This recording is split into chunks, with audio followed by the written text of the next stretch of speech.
신학개론 대강좌, 오늘은 시즌 3 59강입니다.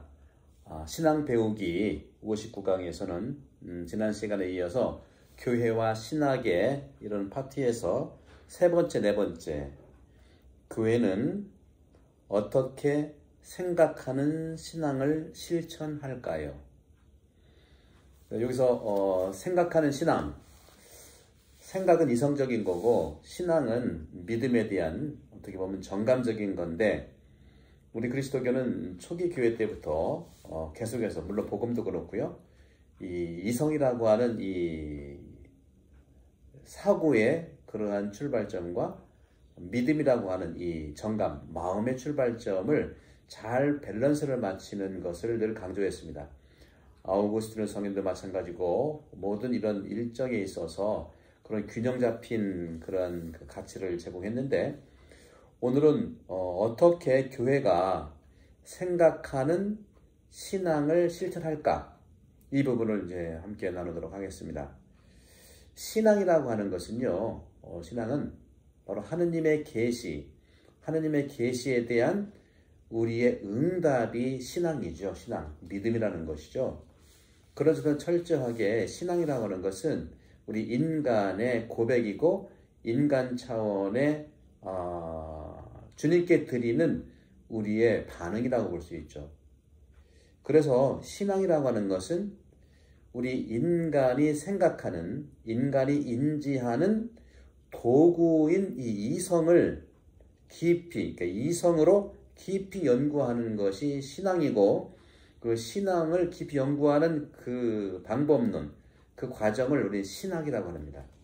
따라서 신학은 신앙을 연구하는 데 있어서 신앙의 반성을 우리가 추구하는 것이죠.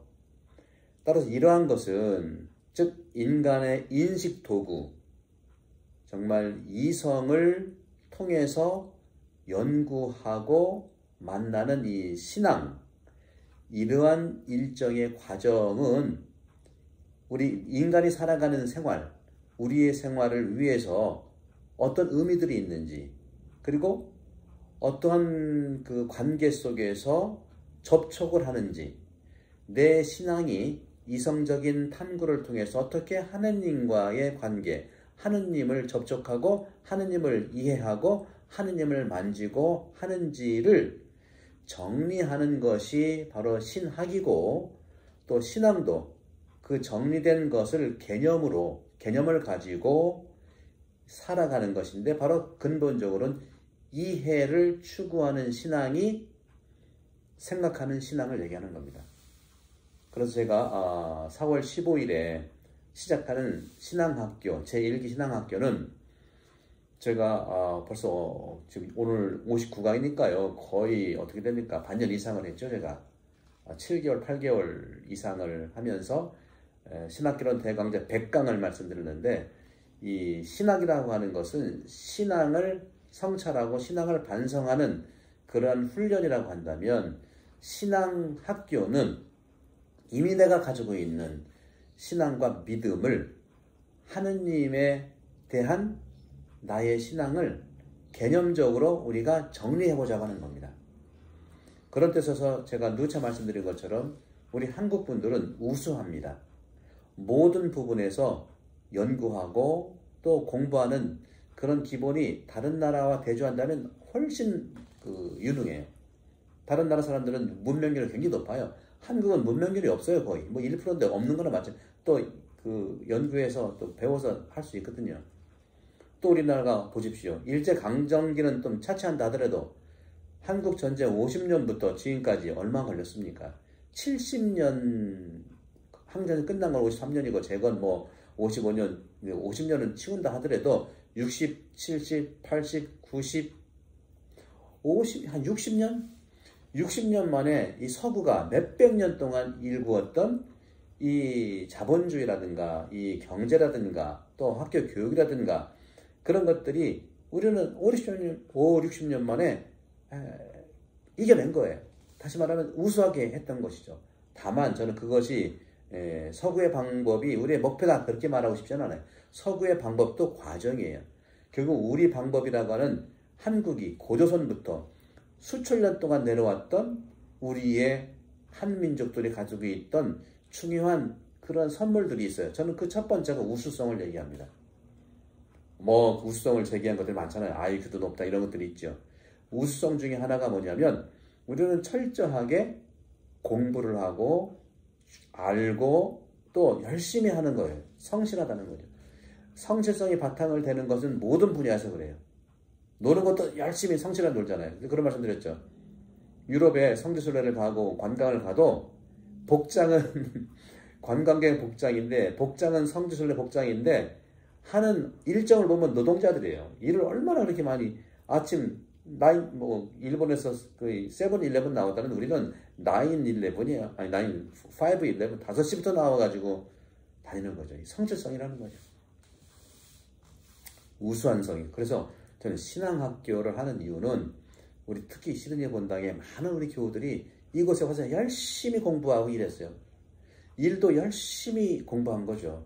그렇기 때문에 이제는 여러분들이 가진 신앙을 보다 더 깊이 있게 더욱더 공부할 수 있는 기회를 제가 여러분들을 통해서 마련해 갔다는 생각을 쭉 해왔어요.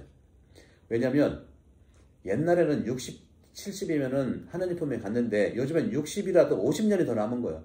재수 없으면 120년 살아야 돼. 그런 점에서 남아있는 시간으로 보면 여러분이 젊은이에요 아직도. 그러니까 충분하게 여러분들이 신앙을 이제는 경제라든가 다른 비즈니스 공부를 한 것에 반만 투자해도 이 신앙에 대한 것, 인생관, 그리고 우리의 영적인 가치들, 또 뭐 그 사랑에 대한 것, 또 가족에 대한 것, 생명에 대한 것, 우리 구원에 대한 것 충분히 세밀하게 얘기하고 해나갈 수 있다는 말씀 드리는 거예요. 그래서 이 신학개론 대강좌에서 논리적이고 체계적인 그러한 훈련을 했다면 신앙학교에 와서는 정리만 하면 됩니다. 여러분 살아왔던 방식을 정리를 제가 해드릴게요. 그래서 그 책, 제가 말씀드린 이 책이죠. 이 책. 믿음으로 오르는 천국의 계단. 이 책을 제가 가지고 이게 이제 450쪽까지 있는데 두껍지만 충분히 여러분들 22번의 이 강좌로 제가 정리를 해드릴 수 있고 또 교과서가 있기 때문에 여러분들이 4월 15일 목요일부터 오셔서 1시간을 할 겁니다. 1시간. 그래서 첫 주는 우리가 성시간이고 마지막 주는 성경 기도 모임이기 때문에 그것이 끝나고 난 1시간이니까 늦어도 9시 반 전에는 끝나요. 두 주는. 그리고 다른 목요일은 저녁 미사 끝난 다음에 하니까 9시 10분 15분이면 다 끝납니다. 그런 점에서 많은 분들이 오셔서 여러분들이 믿어왔던 것들을 정리하는 시간이 되면 좋겠다는 말씀입니다. 그래서 신앙이라고 하는 것은 이성으로 깊이 연구하는 그렇게 되는 것이고 또 이런 것들이 신앙이라고 하는 것은 아주 또 시적이에요. 또는 상징적인 직관이라고 할 수 있어요. 한국 분들은 이 상징적인 것과 시적인 것을 참 잘 알아들어요. 우리 한국 분들은 상당히 그 대화하기를 좋아하고 또 상징적인 언어를 얘기하기를 참 좋아하죠. 그런 것에서요. 예를 들어서 죽겠다는 표현, 진짜 죽겠다는 게 아니거든요. 그러죠? 뜨거워 죽겠다, 더워 죽겠다, 다 죽겠대. 또 국을 먹을 때도 뜨거운데 시원하다 그래. 이게 다 상징적인 거예요. 한국 분들은 우리 문화 자체로 신앙과 신학을 이해할 수 있는 토대가 이미 되어 있어요. 확인만 하면 되고 개념만 가지고 있으면 돼요. 그래서 여러분들이 이 책 교과서니까 이걸 하나씩 가지고 가셔서 22번 강조할 때 여러분 거기다 옆에다 줄도 치시고 또 노트도 적으시고 해서 나름대로 여러분들이 준비를 해 놓으시면 22번의 이러한 정리로 여러분들은 앞으로 평생을 이제는 경제적인 거, 비즈니스에서 성공하셨기 때문에 이제는 내적인 거, 영적인 거, 신앙적인 것에서 분명히 성공을 하실 겁니다. 성공은 다른 게 아니에요. 행복하게, 내가 행복하고 가족들에게 그리고 이웃들에게 봉사할 수 있는 사랑이죠. 따라서 통합적인 방법으로 심오하게 현실을 읽고 해석하는 거예요. 우리 알아듣잖아요. 국을 먹으면서 시원하다 하면은 그게 정말 얼음이 있어서 시원하다는 게 아니잖아요. 마찬가지 신학도 그런 점에서 종합적인 방법으로 통합적인 방법으로 심오하게 현실을 읽고 해석하는 겁니다. 꿈보다 뭐라고 그랬죠? 해몽이라고 그랬잖아요. 해몽을 우리는 참 잘하잖아요. 따라서 신학은 일종의 단순화 작업입니다. 그리고 이런 방법, 이 단순화로 인해서 내가 믿는 이들이 지성적인 것을 가지고 정의할 수 있는 단계에 특별히 살아온 그 고백을 하는 것이 신앙이에요. 그래서 몇 가지를 제가 말씀을 드려볼게요. 생각하는 신앙을 어떻게 실천하나? 일단 두 가지가 있어요. 생각하는 신앙, 조화, 이 사고와 이 믿음에 있는 마음, 이것이 어떻게 조화를 하느냐 하는 건데, 첫 번째는요, 우리가 요즘에 심리학에서 메타인지 많이 얘기하는데, 메타인지라고 하는 그런 부분들이 사실 시작은 우리 그리스도교이고요. 이것이 회심에서 나온 거예요. 회심. 예수님께서 첫 번째 일성이 뭡니까? 선포한 것이 하늘나라가 다가왔다. 하느님 나라가 다가왔다. 회개하고 복음을 믿어라. 그러면서 회개라고 하는 이 말이 메타노이아예요. 메타노이아인데, 메타라고 하는 것은 바로 생각을 얘기하는 거, 생각. 그리고 노이아라고 하는 것은요, 그것이 뭐 마음이고 또 뭡니까, 또 이 지성적인 것이고 하는데, 결국 메타와 노이아가 사실 동의어예요. 메타라고 하는 것은 영어로 change of mind에서 바로 메타, 노이아 하는 것은 change of mind. 그러니까 메타라고 하는 것은 생각이고 또 마음이고 또 인지고 그래, 인지. 예. 그래서 메타인지라는 그 심리학이 얘기하는 뭐 메타인지, 생각을 생각하라 이런 말 아니겠어요? 제가 애초부터 제가 2019년 기도학교 할 때부터 생각을 바라보는 그 생각이 과연 어떤 판단하지 말고 바라보면서 바로 밖에서 온 생각이 무엇이고 그것이 나와 어떤 그 생각에 차이가 있는지를 발견하면 되는 거예요. 발견하면 알아서 나쁜 생각은 나가게 돼 있어요. 사람은 근본적으로 생각을 얼마나 하느냐에 따라서 살아가는 건데, 요즘에는 생각이 아니라 너무 스트레스가 많기 때문에, 이 생각 저 생각이 많기 때문에 스트레스가 오는 거예요. 그 생각 중지가 필요하지만 실제로 하느님께서 우리에게 주시는 그 생각을 받아들이는 그 훈련이 나를 치유하고 행복하게 한다는 것이죠. 그런 점에서 이 회심이라고 하는 예수님께서 말씀하신 메타노이아는, 노이아라고 하는 히란말, 노이아는요, 여기서 영어로 know가 나와요. know. 영어 know 동사 있죠. I know. 안다 그거잖아요. 메타노이아는 생각을 아는 거. 그렇죠? 메타노이아는 마음을 아는 거. 이게 회심이에요. 따라서 칼 나너 신부님이 그랬죠. 회심은 뭐냐? 바로 사고인지, 마음인지를 확대하는 것이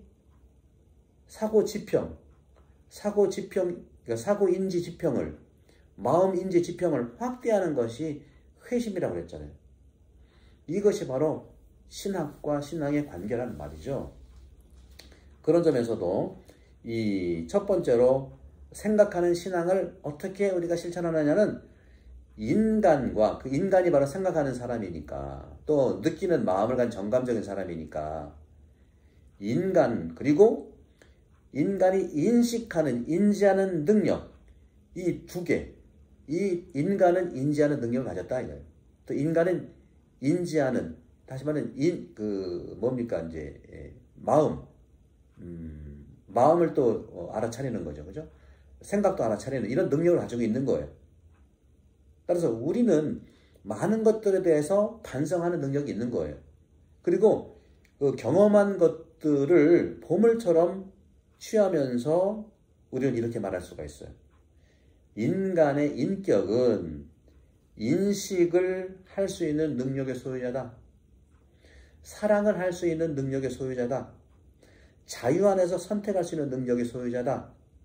감각들, 즉 오직 오감들 뿐만 아니라 멀리에 있는 시공간에서 보고 느끼고 만지고 냄새 맡는 이런 모든 감각들 안에서 체험을 하면서 그것을 증거하고 그것을 기억하고 하는 모든 이 직접적인 인식의 능력자들이라는 거죠.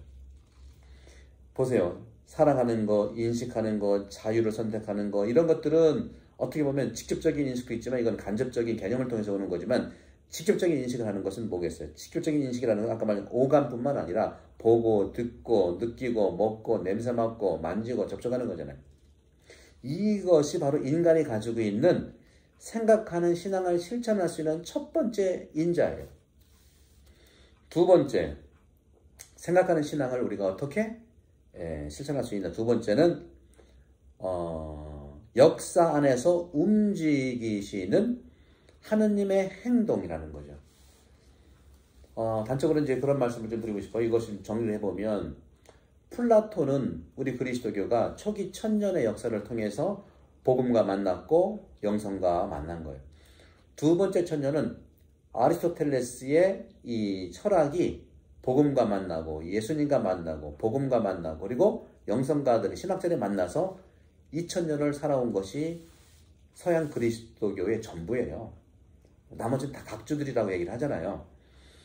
핵심은 그거라는 거죠. 그러면 초기 1000년도에서의 중요한 플라톤의 그러한 복음과의 만남은 생각하는 신앙이라는 걸 얘기할 수 있어요. 생각하는 신앙. 따라서 플라톤은 하느님은 순수 생각이라 했잖아요. 예수님은 생각을 표현하는 말씀이에요. 그렇죠? 네. 그리고 성령은 그것을 알 수 있게 하고 이해할 수 있게 하는 우리를 도와주는 해석자예요. 알아준다는 거죠. 그 두 번째는 아리스토텔레스에게 하느님은 뭐냐? 플라톤은 순수 생각이라고 했는데 순수 생각의 표현이 예수님 말씀이라고 했죠. 우리는 그 생각과 말씀을 실천하는 사람이에요. 성령에 의해서 이끌려서. 근데 아리스토텔레스는 두 번째 2000년기에 뭐라고? 하느님은 순수 생각이라고 하는 플라톤과 달리 순수 행동이라고 했어요. 하느님은 행동하시는 분이에요. 구약을 보세요. 그렇죠? 신약은 예수 그리스도 통해서 움직이시잖아요. 지금은 성령을 통해서 움직이시잖아요. 따라서 이런 하느님의 행동이 어떻게 인간, 내가 하는 그런 인지와 성찰 앞에서 움직이느냐. 따라서 인간 존재 구조 위에 구약이라고 하는 것과 신약이라고 하는 것을 통해서 해석하고 이해되는 생각과 대조되는 것이 두 번째 역사 안에서 움직이는 하느님의 행동이라는 거죠.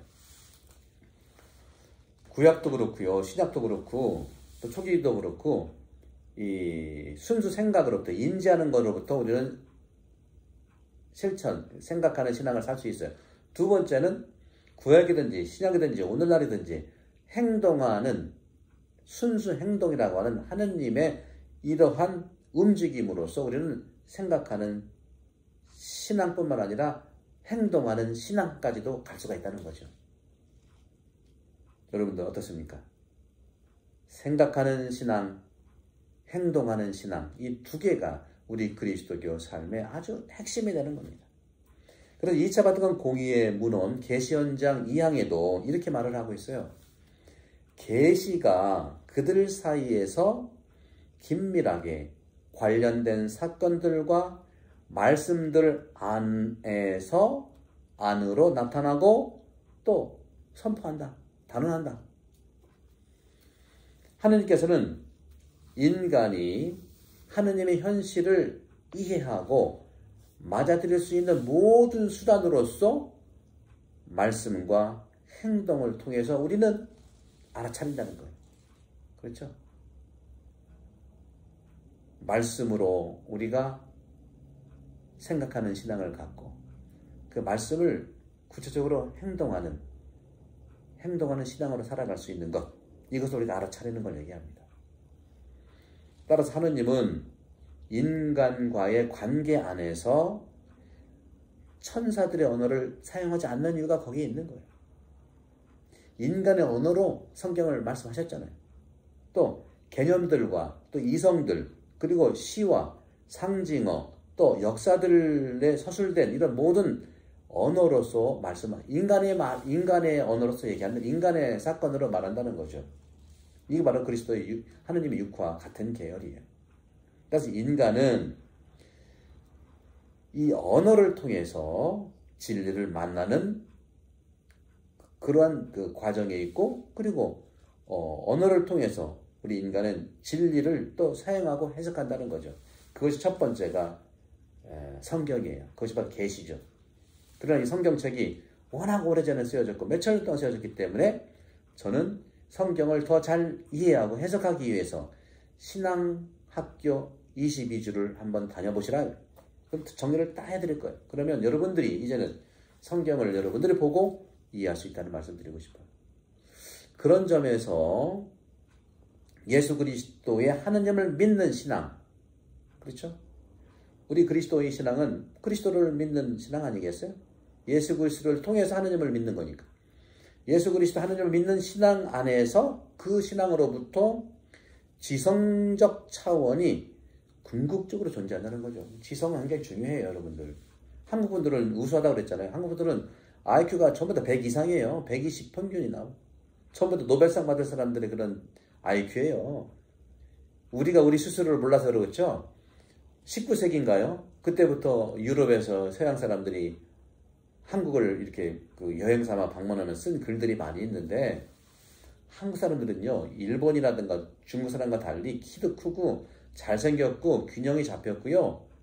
그리고 상당히 적극적이고요. 근데 우리만 그렇게 생각 안 한다는 거예요. 우리는 뭐 왜소하고 중국 사람은 뭐 그것이 다른 사람들이 본 눈이 정확합니다. 이런 측면들. 그래서 여러분들 우리 한인 사회에서도 우리가 이 시드니 한인 사회에서도 우리가 서로가 서로를 이해하고 서로를 위로하며 서로 인정해주는 이런 가치를 통해서 우리는 더욱더 성장해서 분명히 이 호주 사회에서 큰 역할을 할 수 있을 거예요. 우리는 우리 스스로를 정말 존중하고 상대방, 우리 한국 사람들을 존중해줘야 돼요. 역사적으로 우리는 한반도에서 다른 나라를 한 번도 쳐들어간 적이 없잖아요. 그죠? 그렇지만 우리는 이겨내기 위해서 우리가 서로를 사랑해야 된다는 거죠. 우리가 서로를 인정해야 되고, 우리가 서로를 위로해줘야 되고, 우리가 서로를 잘하는 사람은 잘한다고 인정해줘야 되고, 그렇습니다. 이것이 우리가 해나갈 정말 하느님의 사명이라고 보는 거죠. 따로 이는 지성적 용어로서 불이라든가 폭력의 상황을 거슬러서 우리가 싸우면서도 한 사람 한 사람의 소중한 개별 존재의 의미를 발견하도록 탐구하는 것이 중요하다. 여러분, 한 사람 한 사람이 얼마나 우리가 소중하고 능력이 있고 정말 존귀합니까? 따라서 신앙이 요구하는 알, 신앙이 요구하는 이런 인지, 신앙이 요구하는 이런 지성은 생명과 그리고 하느님에 의해 부여받은 말씀, 그리고 효과적인 의미를 담아낼 수 있는 통합적인 이 역사 안에서의 어떤 책임감을 느끼는 것, 이것이 우리에게는 신앙학교를 공부하는 이유고, 신학개론 대강좌를 우리가 공부하는 이유예요. 공부 자체로가 아니라 공부가 목표로 하는 것이 바로 이런 것이죠. 생명을 우리가 구하고 하느님 말씀에 의해 부어받은 이 말씀을 실천하고, 또 생명과 말씀 안에서 일어나는 그 효과의 의미를 우리가 알아듣고, 의미를, 그리고 그 역사 안에서 그 가치들과 의미들을 살아가는 거예요. 증거하는 것이죠. 수많은 순교자들이 그걸 증거했지 않습니까? 진리를 인식하고 실천하는 것, 요한복음 3장 21절이죠. 이것 하나의 큰 모험이에요. 여러분, 이 모험 충분히 가능합니다. 여러분들 오래전부터 이곳에 오셔서 모험을 많이 하셨잖아요. 지금 성공하셨잖아요. 그렇죠? 더 우리는 힘을, 역량을 모아서 우리가 하느님의 뜻을 따라서 더 사랑할 수 있고, 더 도울 수 있고, 더 우리가 이웃을 통해서 하느님의 뜻대로 이 지구를 살릴 수 있다는 것이죠. 따라 그런 부르심을 받은 사람은 누구나 그리스도를 따르도록 선택한다는 것이죠. 그렇기 때문에 신앙이라고 하는 것은 하느님의 계시 진리가 하느님의 비친 성령의 인도를 통해서 훈련받는 걸 얘기합니다. 그 훈련받은 것을 이제 여러분 스스로가 제가 그걸 안내해 드리겠다는 거죠. 조금 더 아카데미컬한 걸로 보시려면 이 신학개론 대강좌를 지금 오늘 59강이니까 제가 100강까지 할 건데 100강이 좀 넘어갈 수 있다고 생각을 합니다. 그러니까 이걸 계속 유튜브 시중 반복해서 볼 수가 있고 신앙학교에서 일기 2021년 일기를 하겠습니다. 일기에서는 신앙학교 22주를 통해서 완벽하게 여러분들이 성경을 해석할 수 있고 신학을 읽을 수 있는 토대를 제가 분명히 말씀드릴게요. 이 교과서 하나를 여러분 주문하셔가지고 이건 여러분들의 교과서야. 아까 말씀드렸던 이 믿음으로 오르는 천국의 계단 이 부분들. 자, 오늘 끝으로 네 번째, 역사와 오늘의 교회에서 이런 반성을, 신학적 반성을 해보는데, 신학적 반성을 해본다면 두 가지예요. 복합성이 있고요, 컴플렉시티, 또 다양성, 다이버시티, 이 두 가지 복잡한 것 같지만 다양한 것이 바로 이것이 반성의 토대가 된다는 것이죠. 그래서 이 책에 오늘은 38쪽, 39쪽을 나가고 있는데요. 가톨릭 환경에서요, 신학이 제시하는 정의와 개념과 표현들은요, 수사학적 기교에 대한 것이 아니에요. 어떻게 보면 여러분들 굉장히 용어가 조금 어려워서 생소해서 그렇지 기교가 아니고 있는 그대로 한국 사람이면 다 알아들 수 있는 상징어, 내면을 알아차리는 것이죠. 따라 신학은 인간이 하느님을 바라보는 여러 가지 모양을 통해서 지성적인 심오함과 지성적 인식뿐만 아니라 아까 말씀드렸던 인지와 행동과 오감과 사랑할 수 있는 능력, 자유 안에 선택할 수 있는 능력, 감각들, 인식 능력, 인격을 통해서 우리가 만날 수 있다는 거죠. 여러분 보십시오. 호주, 오스트레일리아의 가치가 뭘까요, 여러분들? 유럽의 가치는요, 여러 나라 가치는 약간씩 달라요. 그리스도교적인 토대를 두긴 했지만, 이태리는 말 그대로 믿음이에요. 사랑이에요. 이태리는 사랑의 나라예요. 어려운 사람도 많이 도와줘요. 교회가 엄청 많고, 교황청도 있고, 그리스도교의 국가라고 할 수 있어요. 물론 어려움도 있지만, 기본 토대가 그래요. 불란서는요, 프랑스는 혁명이 있었기 때문에 평등이에요, 평등. 모두가 평등해야 돼요. 미국은 뭡니까? 미국은 여러 가지가 있지만 자유예요, 자유. 그럼 평등과 자유가 어떤 차이가 있냐? 평등은 사회보장제도도 잘 할 수 있도록 하고 평등하게 이렇게 신분의 비천이 없어요. 근데 미국에서는 미국은 또 합중국이잖아요. 이 호주와 같이 이런 거지만 거기는 평등은 기본이지만 자유가 핵심 가치예요. 그래서 뉴욕의 자유신상이 있잖아요. 자유는 뭡니까? 누구에게든 자유로운 기회가 주어져 있다. 그러니까 자기가 어떤 이유로 추구하지 않으면 도태될 수 있다는 얘기예요. 영국 좀 약간 보수적인 부분이 있지만요. 영국, 여기 사회보장, 캐나다와 뉴질랜드와 여기는 영연방의 그런 끈이 있잖아요. 여기는 사회보장 제도가 잘 돼 있어요. 여기는 어떻게 보면 복지예요, 복지. 이웃사랑, 체리티라고도 볼 수도 있어요. 이 안에 사는 사람들에 있어. 캐나다도 마찬가지. 근데 미국은 복지가 이번에 코로나도 얼마나 의료진이 어려웠습니까? 그거는 자유가 핵심적 가치이기 때문에 그래요. 자유는 뭐냐? 자유롭게 경쟁해서 이긴 사람은 이겨라. 경쟁 못하는 사람은 도태된다. 이 얘기예요. 그러니까 트럼프가 뭐라고 했어요? 아메리카 퍼스트 얘기가 나가잖아요. 여러분, 미국이 형성된 게 어떻게 됐죠? 서부 영화 보잖아요. 땅 따먹기 해가지고, 땅 따먹기 한 그것이 미식지구예요. 이건 다른 얘기니. 그렇기 때문에, 우리 그럼 한국의 가치가 뭐냐? 한국의 가치는 여러 가지가 있지만 우수해요. 그리고 아주 성실합니다. 그리고 문인들이, 여러 역사가 있지만, 특히 조선시대만 보더라도 칼 쓰는 사람, 무인들이 정권 잡은 게 아니라 문인들이 잡았어요. 이게 좋고 나쁜 걸 떠나서, 요즘 얘기는 철학자라든가 유학자들 이런 분들이 이제 잘 조정을, 그러니까 맨날 싸우는 것 같지만 사실 그렇지 않습니다. 그런 부분들이 있고, 그리고 한국 사람들은 또 평화를 사랑해요. 그렇죠? 그리고 더불어 살기를 바랍니다.